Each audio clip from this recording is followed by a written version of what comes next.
Yes, this is one of my wife's favorite poems because she grew up in a here we've spent a lot of our time together talking about the devastation wrought by the 60s, the throwing aside, if I may refer back to von Balthasar, the throwing aside of all forms, Mm. the dissolution of all forms in an iconoclastic age that thinks that every form uh, is an imposition on our freedom.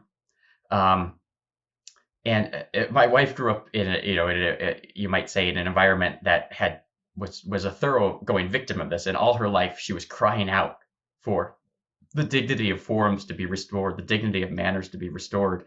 And so she was really Mm. grateful when I wrote this poem, as it were, very explicitly taking her side. An after dinner speech, you have to envision, just hearing a poem the first time, it can be a little hard to take in full. I think so for readers hearing this the first time, envision a portly man in a suit with his brandy snifter and cigar rising to give a postprandial toast, that is to give an after dinner speech. An after dinner speech. Even now we subject to mockery the old, officious, and avuncular postprandial toast. For can we not all see its mannered strains at dignity laid bare, its emptiness encrusted in jeweled pomp? Such are the rites on which barbarians stomp. He rises from the far head of the table, a snifter cradled near his vested paunch, cigar ash lengthening as he tells some fable from whose sententious finish he will launch on memories of an age consigned to dust, and in whose morals we no longer trust. But he will carry on undaunted, he, two nephews choking napkins in their lap, a sister glaring in her cup of tea, and wondering where he's boiled up such pap, of which it seems he has unending store, even as his deafened aunt begins to snore. We mock these things, though they've long passed away, and left no decent mores in their place, and mock though we have nothing else to say, no fine ingathering right or formal grace, but just an artery's throb to stand unnumbered with a raging mob. Right. So we hear this line now, that kind of civility is almost like a ploy to prevent real change, right? Mm-hmm. To prevent real change, to forestall the revolution that's needed. That's a very common attitude Mm-hmm. nowadays. Um, Mm-hmm. and you know everything is continually breaking down the refinement of communication. I mean, it's really the norm now to use obscenity Mm-hmm. in a sort of periodical context, in an op-ed context, even, Mm-hmm. on Mm-hmm. in certain publications.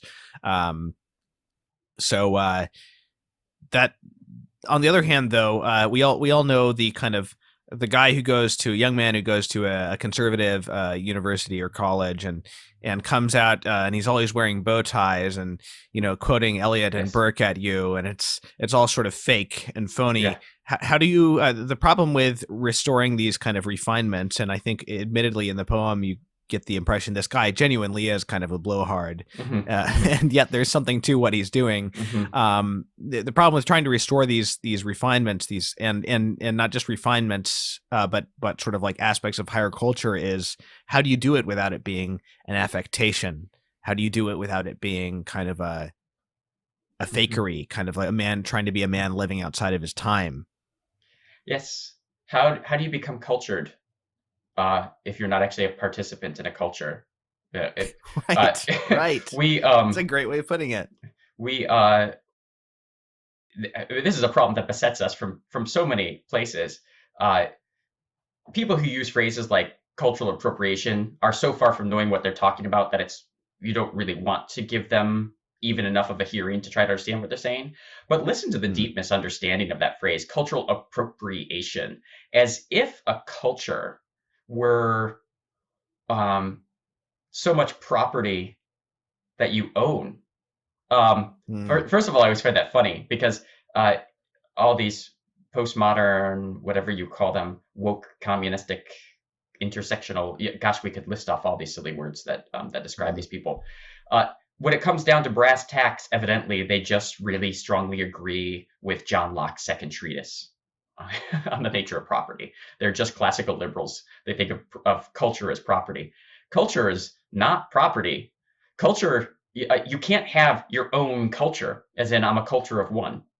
Culture is the whole way of life of a people.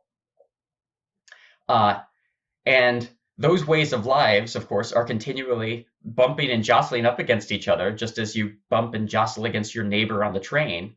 And so there's no my culture versus your culture that I can lay claim to. The moment I have contact with something a foreign person has done, that suddenly has become potentially part of my culture.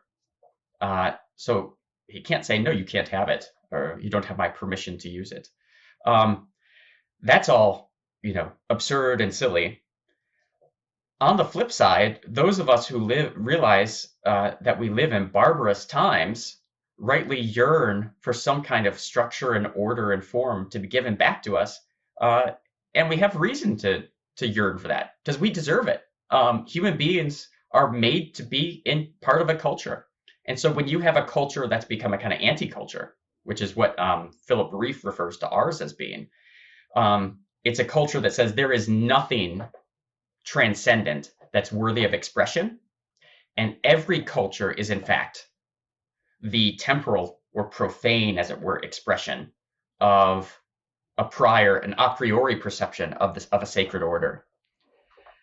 We live in a day where the idea of a sacred order is thought to be preposterous. And so every social form, every bit of civility is going to feel either a little bit ironic and kitschy, or maybe just pure inauthentic, as in we're putting on roles, we're mugging uh, about truths, with the forms of truths in which we no longer believe.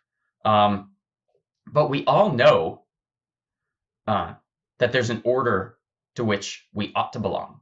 We all know that the world is ordered. Um, it's irresistible. It's a product of the fact. We were talking about this just a moment ago about our intellectual natures.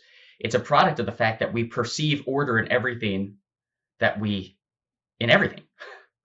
Tout simple.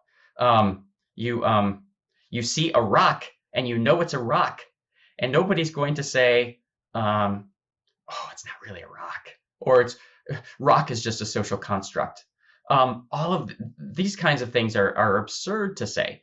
We know that our minds have purchase on the world as existent, as being, and that one of the features or properties of being is truth.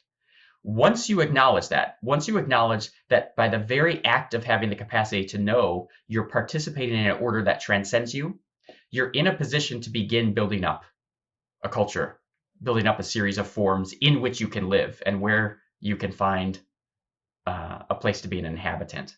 But gosh, it's hard when we live in an anti-culture and every such effort is struck down as absurd and preposterous. And as you just said, it doesn't help that some of the people who take this activity most seriously put bow ties on. That just doesn't help. Right. Yeah, I suppose the family is the most natural place to do it, rather than sort of striding into the market square with one's bow tie and declaiming at Mhm. people. To build an environment where these things are natural, hopefully Mhm. not in too much of a social experiment type Mhm. of way.